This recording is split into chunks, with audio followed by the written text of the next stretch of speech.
Hello and welcome to Daily Politics on Trust TV. On this program, we discuss issues around politics, policy and governance. I'm Hamza Idris. Welcome back. If you are just joining us, this is Daily Politics on Trust TV. Do well to follow the conversation across all our various platforms on Facebook, Instagram, and watch us live on YouTube. We are now joined by Baba Yusuf, a strategist, policy analyst, and the CEO of Global Trade Investment Company. He joins us via telephone to share his perspectives on the controversial leaked conversation between the Labour Party presidential candidate in the just concluded 2023 presidential election, Peter Obi, and popular Bishop David Oyedepo. He joins us from Kano. Welcome to the program, Baba. Thank you very much for having me, Hamza. Obviously, the story that shouted the most between Saturday and Sunday was the conversation between Labour Party's Peter Obi and Oyedepo. What is your take on that? Well, I will say, first of all, I will start by saying this leak is most unfortunate, coming at a very, very critical moment in of Nigeria. We are still having, to deal with what I call wind up of the 2023 general elections and the fallout of the elections. Nerves have been frayed. This is one of the most polarized times in the history of Nigeria. And it is unfortunate this audio leak came at the time it did.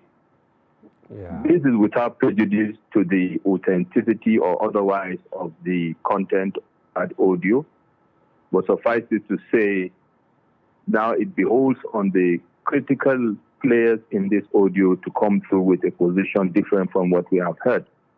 But indeed, these two gentlemen, like it or not, are leaders in this country by their own right, and they are people that Nigerians look up to, a country of over 200 million people. By virtue of their position and status in society, a religious leader of, the caliber of Pastor Oyedepo and the person of the presidential candidate of the Labour Party in the person of His Excellency Mr. Peter Obi. Yes. It is a very welcome development, I must say. Okay, why after the election? Because this thing happened before the election. Why did leaking after the election, from your understanding? Your opinion is from my own standpoint, Hamza. The game of politicking is still on, and all players have their strategies on how to take out political opponents, stop them, or contain them. This will continue happening until, maybe a president is elected or even beyond that. Because don't forget that another cycle of election process starts after the current one, is concluded. So to my mind, this is the antique of political opponents of His Excellency Peter Obi, because even as we speak, Mr. Peter Obi has gone to court, the Labour Party, contesting the election, the outcome. And of course, there are potentials of the fallout of that. For example, if there is a call for another round of elections, for example, one may, hypothetically say the other, whoever they are, may be trying to clip the wings of Mr. Peter Obi, looking at the mid to long term. In 2023 also, looking at it from a strategic point of view to 2007, and looking at how Peter Obi has become a phenomenal momentum, in the political history of Nigeria in the past 8 months. Yeah. One may say that this is a political, this is a political strategy to, if you like, stop him at his speed or reduce the momentum, if you like, in order to curtail him moving forward, to portray his political movement, if you like, moving forward. Okay, I mean, you from my said standpoint you said it might be the it is. antic. It might be the antic of some people against him. But what is actually giving me some shock is the in-house fight within the Labour Party. For instance, Kenneth Okonkwo admitted that, yeah, indeed, there was this conversation, but the OB, dirty, presidential campaign organization says there was nothing like that. So what is your take on this? And they even disown Kenneth. Yes. This Hamza, is a reflection of how hard hit the Labour Party, Peter Obi camp is with this. They are shell-shocked with this outcome, and they are trying to gather themselves together. So you mean that we are caught off balance? What you call in boxing, yes, this is a sucker punch in boxing, It's a southpaw coming, like you say in boxing, so they are caught off guard, and then the house is a little bit in disarray. What this will also do is it will test the stability of the Labour Party for us to see whether indeed the party is one house and the party is strong enough to face the vagaries of politicking, when it goes down to the gallows, to the gutters. And this is what it is. The fight is going to the gutters. The party needs to demonstrate its ability to withstand a storm like this. That is what will show political sagacity of the leaders moving forward. Yes, I know you are very passionate about artificial intelligence. Some people are saying this is deep fake. Do you agree? Or you have also run a test on it and it validated the conversation and nothing was removed from it?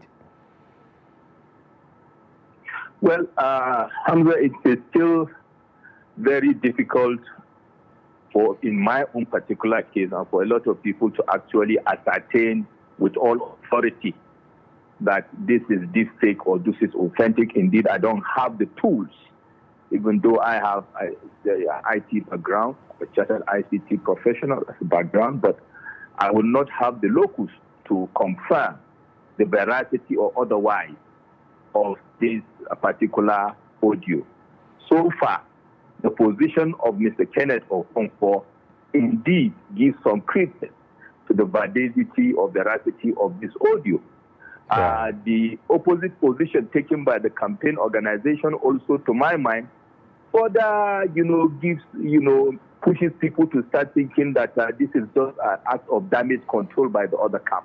Yeah. Kenneth Okonkwo is an appointed spokesman of the Labour Party. He has been a very, very vocal, loyal, member of the party. And, without prejudice, and these things I'm saying is that without prejudice to the provisions of the Constitution. We know that Section 37 of the 1999 Constitution provides the right to privacy of citizens, homes, telephone and correspondence, etc. This is without prejudice to the of course. To quote that section succinctly, it says the privacy of citizens, their homes, correspondences, telephone, conversation, and telegraphic communication is hereby guaranteed and protected. I wanted to bring this much later, but now that you've mentioned it, what do you make out of this now vis-a-vis the leaking of the video, the audio? Because people have been latching on the veracity of, the religious thing and whatever. Nobody is talking about the invasion of privacy and the legal implication. I will answer from 2 to 3 perspectives, Hamza, real quick. First of all, the constitutional provision is very clear with regard to the illegality and unconstitutionality of acts like this. Yes. Except for the relevant authorities given the mandate and having gotten the requisite clearance to do so. Now, without that, it remains an unconstitutional and illegal act. There is no way we can color it otherwise. However, be that as it may, it has happened, it is what it is, and it has to be dealt with. We have seen actions and reactions, and then we look at the implications. Now, talking about the consequences of such acts by the actors. Yeah. For a long while now, due to the advent of social media, the pluses and minuses, this is one of the minuses, because apart from the, supposed hacking of the phone, I'm coming to another perspective.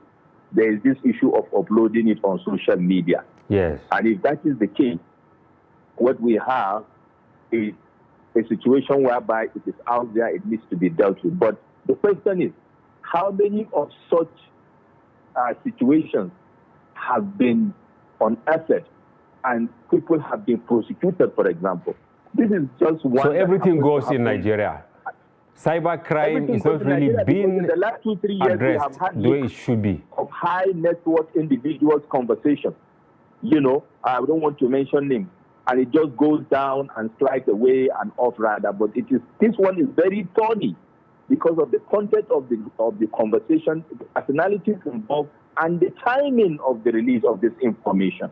Yeah. And the impact it will have on our polity today and moving forward. And that is the issue. And sadly so, we will wait to see if the relevant authorities, first of all, this will test the capacity of the authorities to unravel the truth, one, and two, to take the necessary actions in line with the provisions of the Constitution to stop this kind of act or otherwise.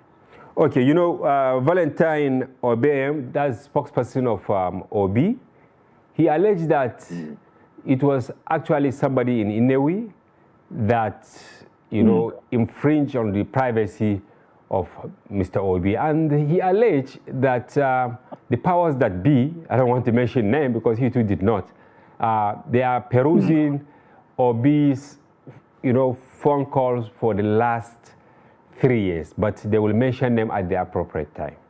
What is your take on this? Then why not take action against this individual? This is a very big blow to the Peter Obi camp. And if you have people that you have confirmed or individuals that you have confirmed is doing such a terrible thing, why come out with rhetoric rather than action? Indeed, the action will also confirm to us that this is not actually what happened, or even if it has happened, an illegality that has happened, and it will curtail. If you say for 3 years you have been monitoring such, activities, what action did you take to defend or protect your principal from such action? Now that goes to what I wanted to say about the other leg of this particular hacking issue. This should be also a call-out lesson to all of us, especially leaders at all levels, to invest first of all in technology to protect their privacy in any way and manner, especially in this advent of this communication espionage, technology and cyber espionage, is to know that their words are so precious that they need to protect them very much whenever they are having conversations, whether it's with telephone or even physical conversations, because people can also come and surreptitiously record, interactions. Welcome back. If you are just joining us, this is Daily Politics on Trust TV. Do well to follow the conversation across our platforms on Facebook, Instagram, and watch us live on YouTube. I still have Honorable Babangida Mahuta from Katsina State. He represents Malumfashi for Federal Constituency. Yeah. Yes, maybe 1 or 2 questions on the drama around the election of presiding officers in the National Assembly. Now, to what extent do you expect interference from the executive this time around, so as not to have what we experienced in 2015?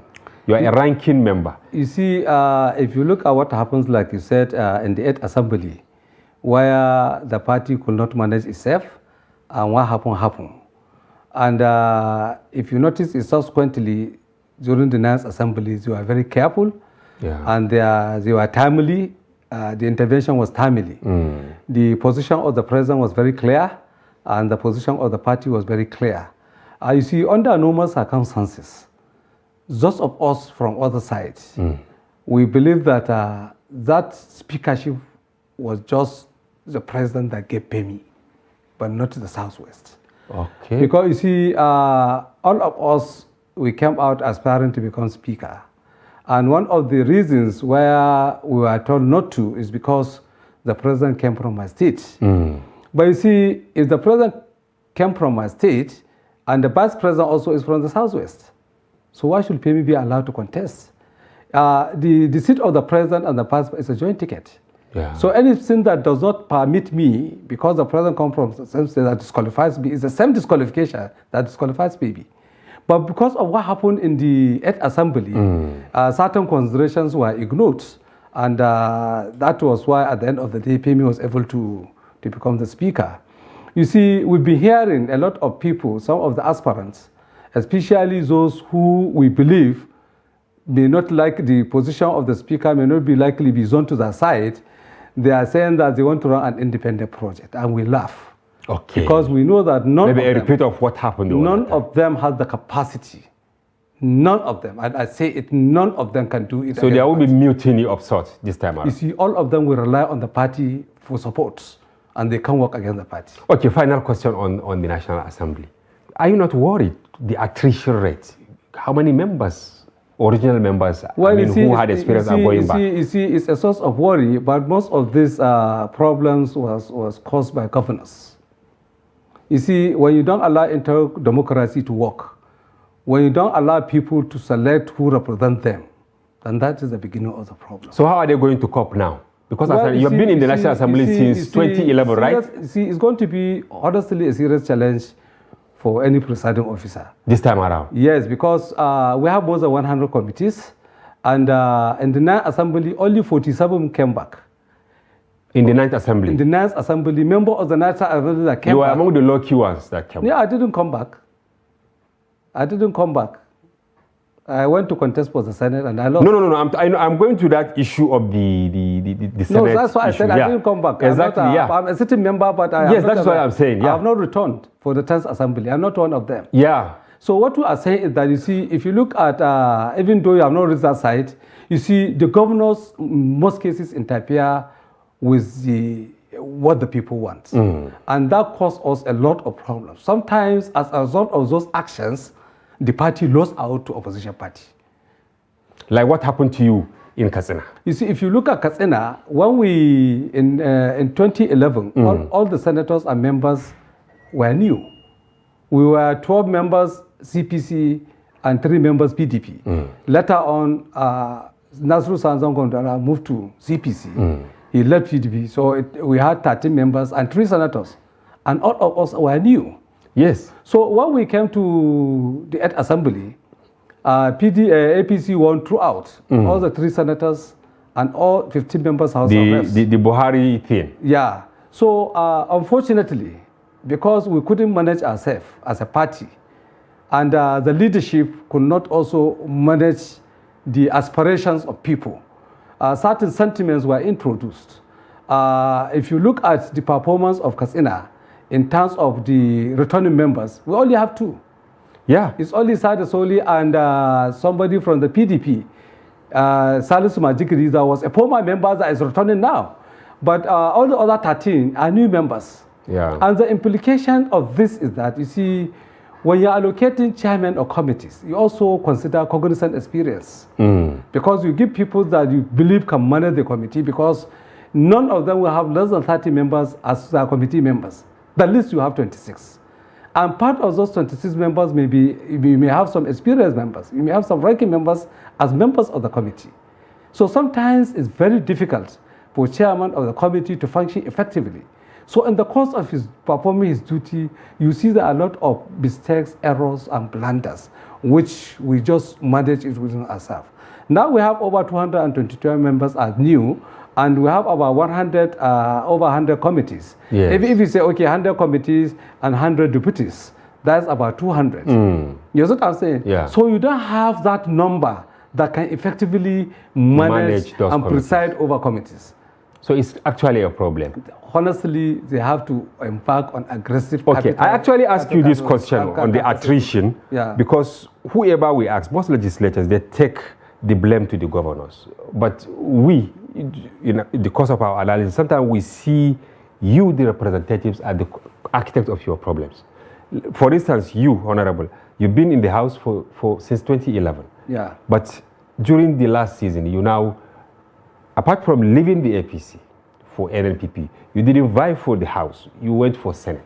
Don't you think this is a factor? No, it wasn't a factor. Let me tell you what happened. I ran a program here, sometimes immediately during the crisis. Okay. You see, in my own case, it was only my election, primary election, that was scheduled in the whole Katsina. My election was supposed to take place on Friday, just like any For other. the Senate, right? No, for the House of Reps. Okay. For the House of Reps. I contested House of Reps in APC. That is it, yeah. So when the governor realized that he has going to lose out, I said I used a word which your even presenter was asking, not kidnapping. He warehoused the delegates. Okay. You know what I'm saying? He warehoused them somewhere. You warehoused them somewhere. Yes. And they slept where he warehoused them, and they left there on Friday. And when they came back, the election was supposed to start anytime 8 to 10. But my election could not start until 8 p.m. Because of the interest. Because they were delegates were housed. You know what I'm saying? Already more or less They were not allowed. You know what I'm saying? They are free will. They are just trying to insist that they vote their choice. When, unfortunately for them, assuming that election held on Friday and won my election, on Sunday, the election was scheduled from Friday to Sunday.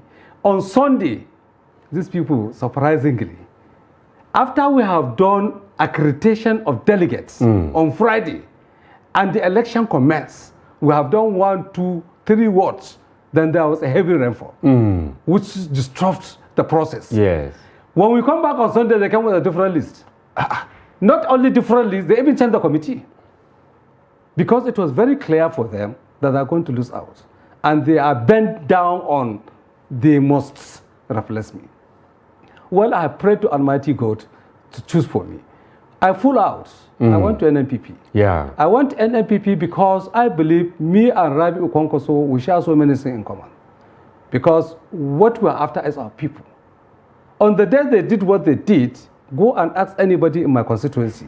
Elderly people who are crying. Because of what happened to you? Because of what happened, and you are not allowed to exercise. But what offense have you committed?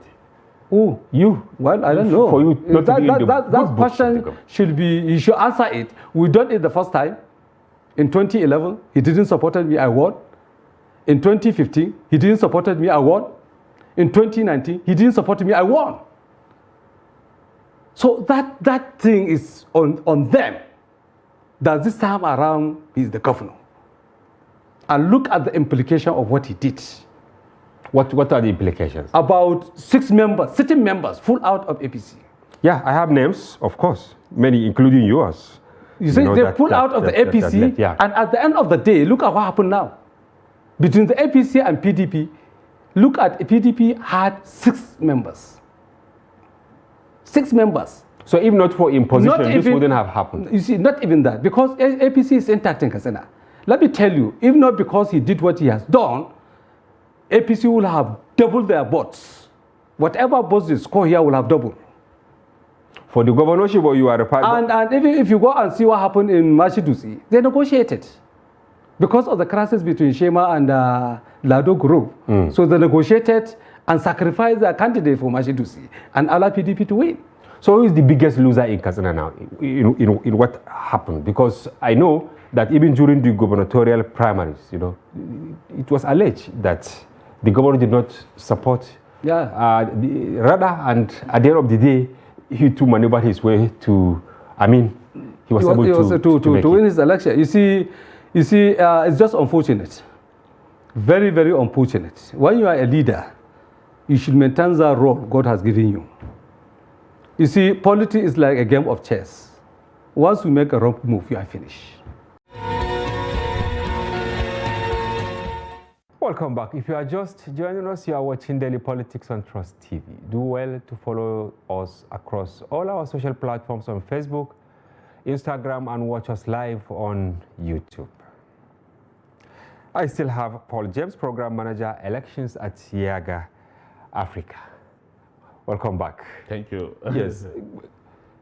James, of course, I agree with you that many people are still angry. But moving on, the fight between the Labour Party presidential candidate and the federal government, is it really worth it? We've seen Lai Mohammed outside the shores of Nigeria, where he described what is happening in the Labour Party as treasonable. I think if I will comment on that, what some people within the corridors of power are trying to do is to stoke what is not there, is to begin to push for what does not exist. And it's unfortunate that this example, the international government or something like that? Or? Well, I will come to all of that, but okay. The point is, I think by the time you begin to see some of these things happening, you begin to wonder, could there be something more? It's the small screen that covers a lot. We begin to wonder whether there is something more than we are just seeing. There is something they know that we don't know. The sort of fight you see from different quarters, as if, like I had mentioned earlier, like we are still in the pre-election politics. This is post-election. People have approached the law court. I agree that some utterances were made that were not supposed to like be. The vice presidential candidate saying that the Chief Justice of Nigeria should not swear in. Exactly. All of those could have been done out of anger. People have been warned, people have been... Should they be forgiven for that? No, but Paul? The point is... I think the true... This is an individual. To the wind. This is an individual that came on the national TV and expressed himself on the national TV. But then you are using that individual and you are trying to rope in everybody. You are trying to connect everybody to that statement that was made. But as a leader, vice presidential candidate, and then look at the audio conversation between Peter Obi and... So, again, to the point Bishop. About the audio conversation, I think that is also where we need to be very careful. Okay.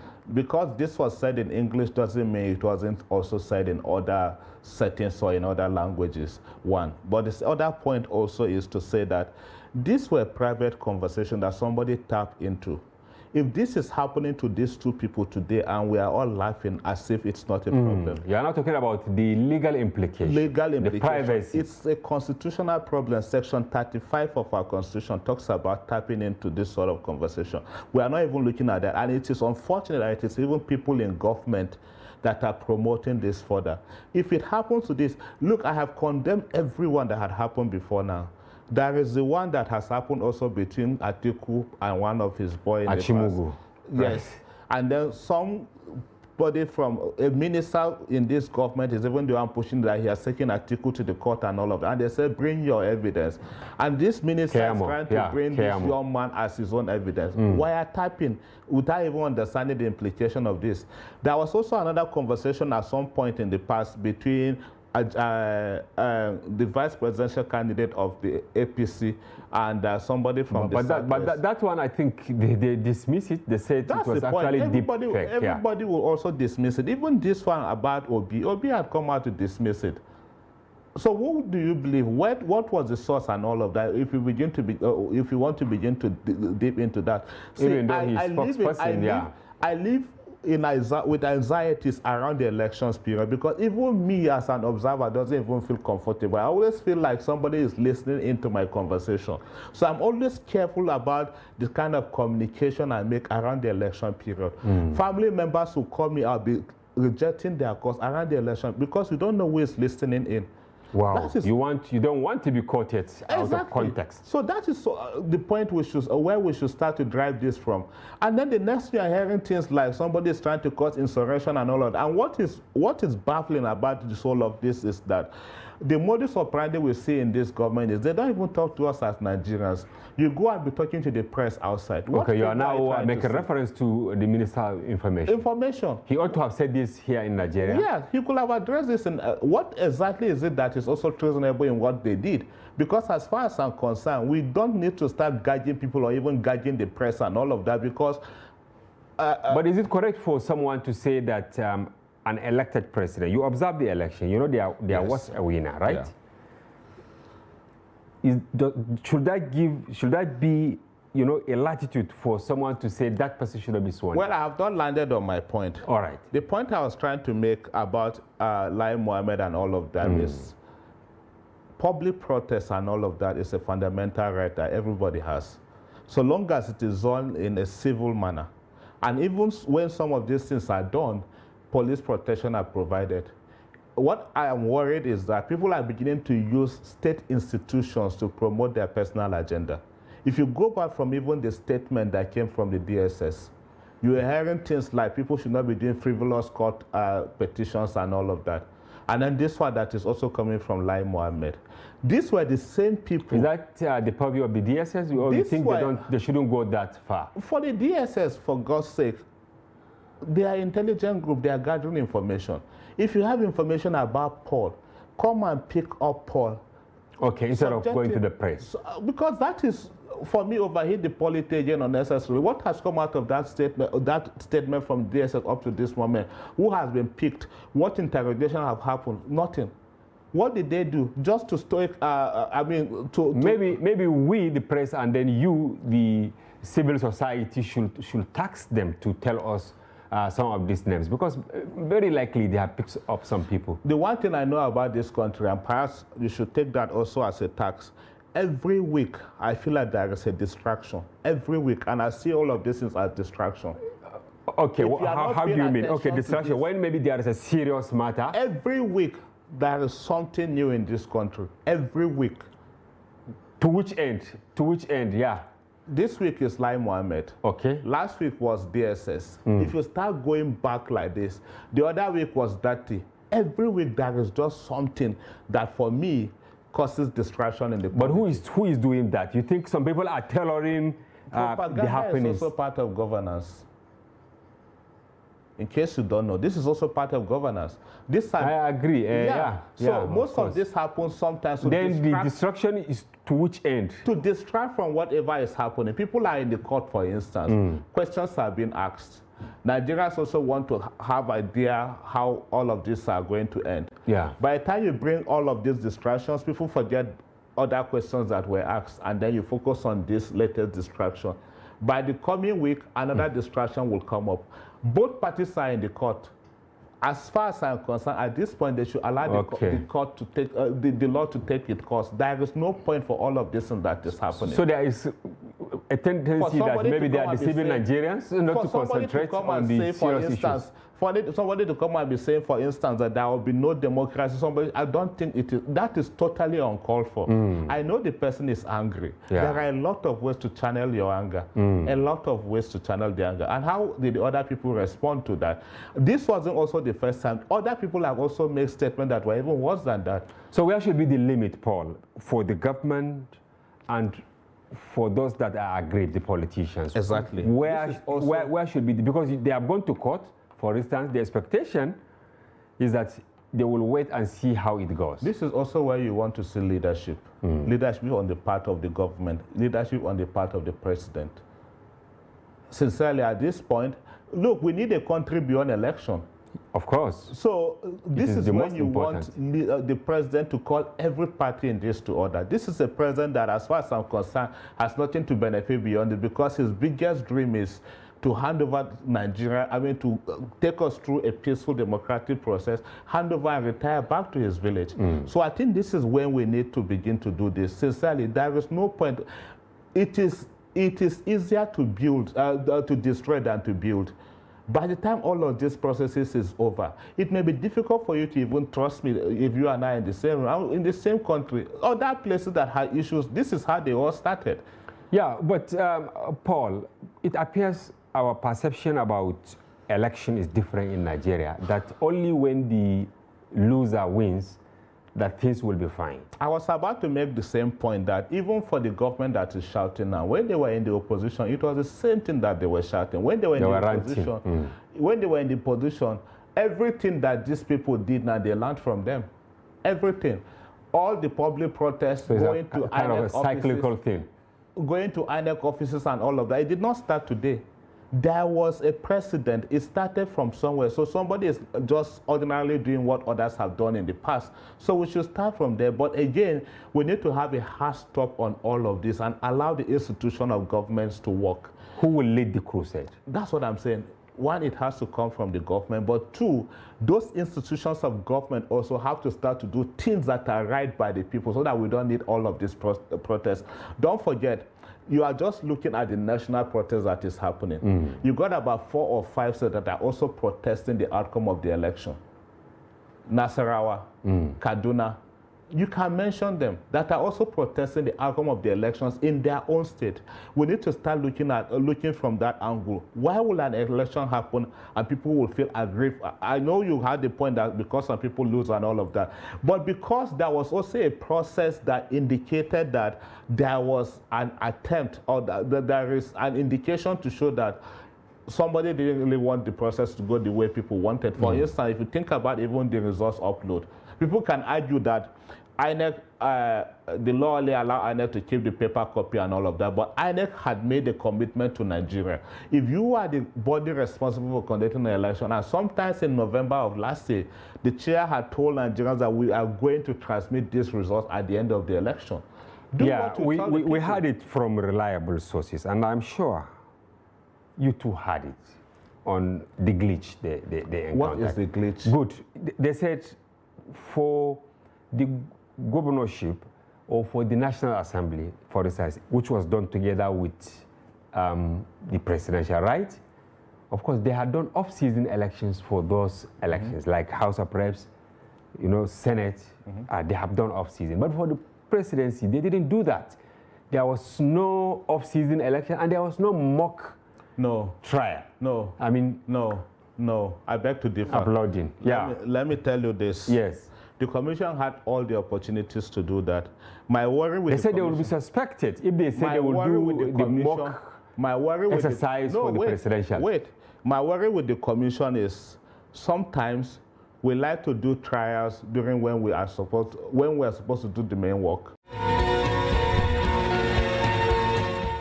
On the program tonight, we'll be continuing the conversation on the 2023 elections and how we can improve on it. However, emphasis will be laid on the forthcoming supplementary elections, what to expect and lessons to learn. I'm joined on this program once again by Mr. Paul James. He is the Program Manager, Elections at Yaga Africa. We also have Emmanuel Njoku, who joins us virtually. He is the Director, Democracy and Governance Program at Connected Development Code. Welcome to the program, gentlemen. Thank you, and good evening. Yes, I should start with Ima, or I should start with you to open the floor. Either of us can go. All right, let me start with you, and let's start with Obasanjo. Yeah. He said there is the need for moral rearmament and to heal the wounds of the election. Are you on the same page with him? I think I do. I quite agree with him. A lot has happened during the electioneering campaign, and I thought this is really time for the healings to begin to happen. This is the time where we want to see that cohesion as a nation. A lot has happened that has more than divided us, and sadly, the political class tried to capitalize or feed on those negative indices that had continued to divide us as a nation. Campaigns were done along religious lines, along ethnic lines. We saw a lot of also regional politics that happened. And if you remember also, Obasanjo was one of those leaders that we had in this country that I think you can put him in the class of a nationalist because... Okay, nationalist. Yes. But some say he's partisan. Well, or nationalism and partisanship can go together. I am trying to divorce that from this current conversation, looking at the concerns as they were, and also why we need to have that healing has to happen if we really truly want to continue as a nation. I'm making the point that because we have seen attempts by him, both within the country and even outside the shores of the country, to do efforts around enforcing or promoting national unity, especially within the African sub-region and also within the Nigerian state. So I wasn't surprised that that is coming from him. And then again, I think he addressed it very well, especially to the older generation, because for some of the younger generation, they may not be able to truly understand some of these trappings that are happening now. For them, it's all part of the politics, which I thought would have been a very bad lesson for them if we want to start, especially the first-time voters that joined the political fray this time. It is not the nature or culture of politics anywhere in the world. The Nigerian system was just a bit different, and I thought it is important that we begin to recalibrate, we begin to do things the way that they should happen. And I'm happy that this is addressed as a public event, that I guess will also have some of this political class in attendance. And I also wish that this can also, we will have a chance that this can be communicated to all their supporters, all of their adherents. It is very important because for me, I think we have gained so much as a nation that we begin to think about things that will divide us. If we think about even the sustenance of the democracy that we had, this is like 23 or 24 years since the return to democracy, and this is not the time to begin to think about the wounds of the past, but then how do we also heal from those that inflicted us just in the last election, and how do we also move forward from here? But again, it's not just about moving forward. I think it is important that in retrospection, before we move forward, we look at what were those concerns, because they have to be addressed. Otherwise, they will keep staring us in the face as we also speak about the future. I mean, as we speak about the future of the country. So it is important that as he calls about this healing, the healing has to take different shape. I recall during his own time, he tried to set up this Oputa panel.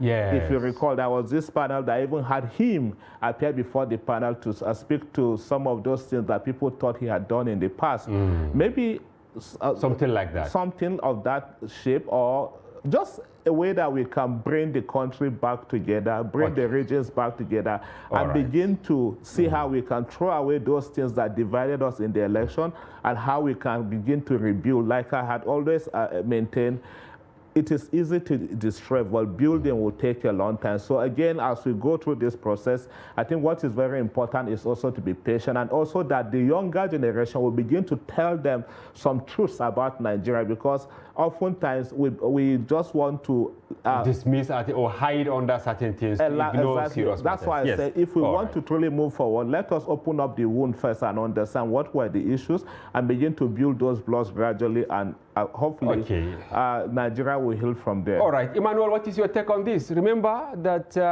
Obasanjo was actually partisan during the last election. He supported Peter Obi openly. Assuming it was Peter Obi that won the election, will he still make call for healing of wounds and all that? Well, Obasanjo, being a former president of this country, is a politician. And so I don't think there's anything wrong with him being partisan. In fact, I mean, I think it speaks volumes of the kind of character he is for him to choose a side. And he's a Nigerian. I mean, he has kids, he has family here. So the issues and the concerns of Nigeria equally affects him. So I don't see anything wrong with Obasanjo being partisan to say this is who he's supporting. But him coming out, like Paul said, about Obasanjo being a nationalist, I want to agree with him. I mean, with the spree of letters that he has been writing lately, even the one he wrote to the UK government on how they should tamper justice, how they should tamper justice with mercy on Ike Ekweremadu's issue. Now, talking about healing, before we talk about healing, I think we should also look from the point of justice. We should also look from the point of, like Paul said, what went wrong, the actors that didn't act the way they were supposed to act, what has happened. Starting first of all from INEC, starting first of all from the INEC chairman. The silence of the INEC chairman till date is very loud. It is very disturbing. You know, like Paul also mentioned, a lot of first-time voters, came in to approach this election with so much trust. All of that trust was betrayed at the point when INEC failed to transmit results electronically as stipulated by the INEC guideline. Now, one would expect that at the INEC internal work, that heads will rule. But as we speak, even the INEC chairman has not yet come out to tell Nigerians what went wrong. One approach, one thing I saw that the way INEC approaches the election, INEC approached the election as if it is their thing, as if it's INEC the Independent Electoral Commission's thing, more like an internal thing. It's not so. Election is about every citizen, every adult citizen of this nation. And as such, the processes and the issues around this election should be open to every person to understand and to follow. So if something has gone wrong, one would expect, first of all, that INEC is supposed to probably make an apology. If not an apology, make a clear explanation of what went wrong. I mean, the money that we used for this deployment is not the INEC chairman's money. It is the Commonwealth of Nigerians. It is taxpayers' money. So I think he owes Nigerians an explanation, and not to hope or expect that time will, with time, everybody will forget. I mean, this generation of young voters, they won't forget. They don't forget. EndSARS happened 2 years going to 3 years now. Nobody has forgotten. So if we think that this is one of those activities that over time people will forget, that won't happen. Then on the part of the Nigerian security agencies, they are understood. And I've read that they've made arrest of 820 people who were electoral offenders. We need to see these people being tried. We need to see these people jailed, for the crimes they committed. I mean, it is at this point that you can now start saying that healing should happen, and people will typically feel that justice has been served and healing will start happening. And then the Nigerian judiciary is also on trial. We would expect that there will be a transparent process in the so when we talk about healing, it's very disturbing. You're telling people to heal. We've seen cases like in Rivers State, in Imo State, where people who lost the election, who have a time frame of 21 days for them to approach INEC and get certified copies of what they need to go to the court within this timeline. And people are now allowed to do this basic thing. And you're talking about healing? I saw one of the guys that ran for office in Rivers State governorship position in Rivers State this morning. He's been talking about the challenges. We all saw what happened in Rivers State 2 days ago, 3 days ago, when the PDP and APC clashed. I mean, is this supposed to be an issue? Election has happened, and typically by law, every person who contested for election has a right to demand and request for materials and all that was in election, so they can build their case and go to court and hope to get justice. If this is not happening, and we're talking about healing, it doesn't work that way. I mean, you don't hurt your wife and expect healing to happen when you don't show any apology, when you don't come upright about the issues, and you expect that time will just get people to heal. Yes, people are hurting. If you go to the social media, you will agree with me, Paul, that the social media has been very tensed, so tense in the past 1-2 weeks. I mean, me particularly, I even avoid the social media right now. It gets so tense. Wow. The simple reason is because people are not seeing the process. People didn't see the process to be transparent, and all the actors involved are acting like everybody should just move on. Why should people move on? This is a serious issue. This is the foundation of the democracy. The election is the hope of many Nigerians, the hope of a better tomorrow for many Nigerians. So for them to move on and for healing to happen, it shouldn't just be something that former President Obasanjo will preach. The actors involved must be seen to be doing the needful. That way, from there, we can now expect that healing will be organic and people will start getting better. Welcome back. If you are just joining us, this is Daily Politics on Trust TV. Do well to follow the conversation across our social platforms on Facebook, Instagram, and watch us live on YouTube. I still have Senator Smart Ademi in the studio. Multiple times, Senator. Yes. But it's like you are migrating to Kogi now. Yes.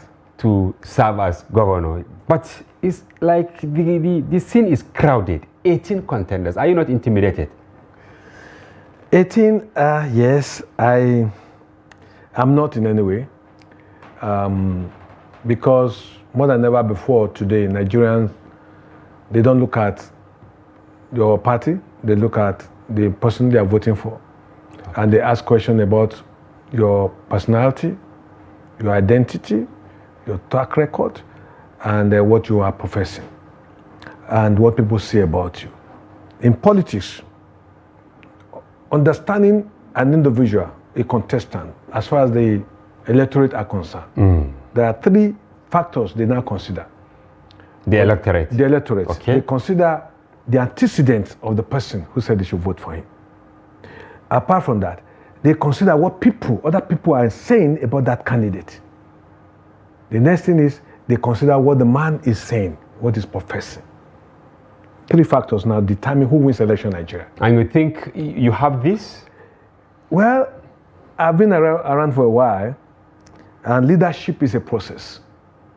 It's a process because you have to graduate. And if you don't pass through the process, you are bound to misbehave, you are bound to crash, and you are bound to mislead people, and you are bound to be an obstacle to the peace, stability, and progress of the people. So people are mindful of who they are voting for, not on the basis of party. Having said that, I've challenged all those who are in the race to meet me on the live televisions. Are you proposing to us now to organize like a debate for you? Please, you can do it. I challenge them. I've said it times without number. I want all. I'm sure our leaders are watching. I want all of them to come here. Okay. And let them tell me, because you see, among these people, there are about 8 or 9 of them who are members of the present cabinet of Yahya Bello. Yes, the deputy governor, his chief of staff, accountant general. Yeah, auditor general of the state, of the local government, the commissioner of finance, all of them. Now, is it that he asked them to go for it?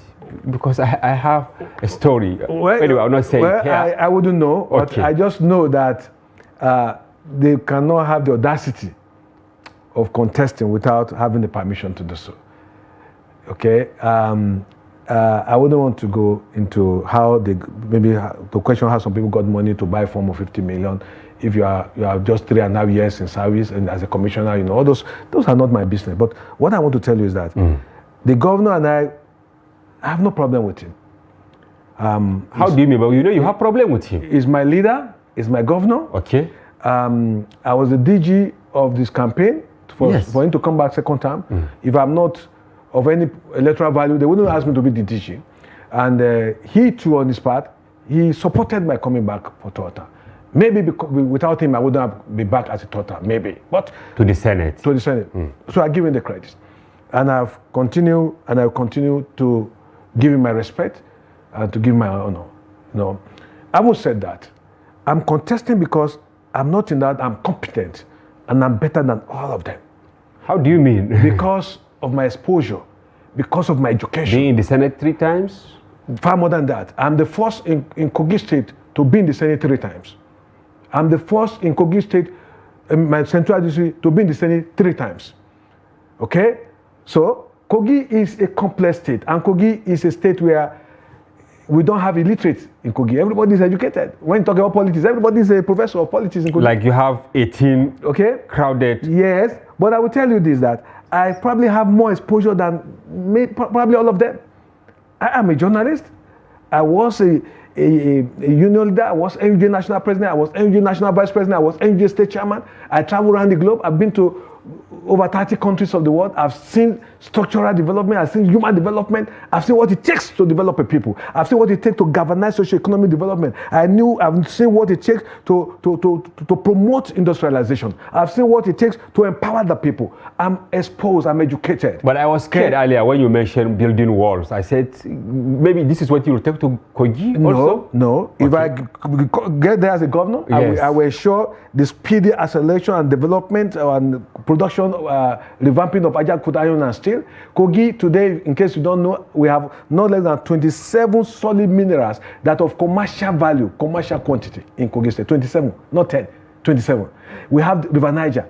Okay, I'm going to put up an international conference center in Lokoja. I'm going to get big ferries that I will make sure we have a bridge across from Ida to Agenebo there. We'll open our state. I will make sure the Ajakuta state complex, their airstrip is utilized to the advantage of my state. But isn't that you didn't solve these ideas to Bello when you supported him, or other governors? Because I know you supported other governors, even Wada and all that. There is a limit. There is a limit to my involvement in my state government. Okay. I am a senator. Yeah. My job is to defend the need and the aspiration of those who have elected me in Abuja. My job is to see to the peace, stability, prosperity of Nigeria. My job is to expose deficiencies at the federal level, not to expose deficiency in my state. No, I am a senator of the Federal Republic of Nigeria. I'm not a senator of Kogi State. Once you are elected, you are now a senator of the Federal Republic of Nigeria. So there's a limit to my involvement in state government affairs. There's a limit. But if you come to Abuja here, I am one of the senators with the highest number of bills passed. Just last week, President Muhammadu Buhari assented to a bill which I sponsored for the establishment of Federal University Teaching Hospital, Lokoja, approved. The medical doctors came to my house, the association, to thank me that not less than 900 staff will be recruited. That is something. Okay, that is my job. So my job is not to ask how you governing. No. So I will ensure payment of salaries. I will ensure the retirees are paid. I will ensure that there's justice, fairness, and equity. But more importantly is the fact that I represent a senatorial district called Kogi West. Yes. In the last 32 years of Kogi State, we have never been produced a governor. Yes, I have that here, and that is why I'm even worried to say that what are your chances? My chances? Yes, coming from Kogi West that has never produced. We have never, but I will tell you why the argument of the past. The argument is that, Kogi West, they don't have population. So when we had all the elections we have had, we are always the whipping central district because of human manipulation. But thank God for the Nigerian called Nwafo, who invented the beavers that was used. After the election, when we met in the Senate, all of us said, beaver, now wow, because the beaver didn't allow manipulation. For the other zones the true strength of every state and central district and entities became obvious. What happened in Kogi? My central district came second. We led Central with about 22,000 votes. Wow. So, Central, that is where the governor... Yes, we are now second. And we didn't mobilize them. You know why? Because we didn't have the resources to mobilize them. Nobody was given money because the voters you're talking about. The voters had to... Find their way. Those who want to vote, some of them were disenchanted, but we still led by over 22,000 votes. What is the implication of that? There's no central district that can determine who becomes a governor without one other central district supporting. Are you saying this with all sense of responsibility? Because I had that, the Kogi East that has the Igala that as the majority. Well, how would they be majority when the last election they had 107,000 votes? And you had we had 78,000. Wow. The other the governor central, they have 55,000. For APC, that's the highest vote. If you put them cumulatively together, Central had about 98,000 to 100,000. West had about 130,000. Central, East, they had about 189,000. They are still leading. But they don't constitute 50%. So they need alignment. Every central district needs another alignment. So wherever you pick your deputy, you are likely to have it. But let me tell you this. The Kogi West leaders have met. The women have met. The professionals have met from Kogi West. That none of us will vote for any candidate that's not from the West. We are not slaves. We have not conquered. Is this an arrangement and you have all made a commitment? This is our resolution as a people. For 32 years, we have not produced a governor. Are we slaves? Are we conquered? When Sardauna was Premier of Northern Region, Sardauna was able to govern the whole of the North peacefully because of one principle which Sardauna implanted in the heart of every Northerner today. What is that? That is the sense of fairness. And you are looking for that? That explains why Bola Ahmed Tinubu and Shetima had their way. If the North had said they were feeding a candidate in the APC and they didn't zone it to the South, probably my governor would have become would have emerged as the presidential candidate of APC. Will you be happy? If he had emerged, it's the governor of my state. Why wouldn't I be happy? Well, he lost.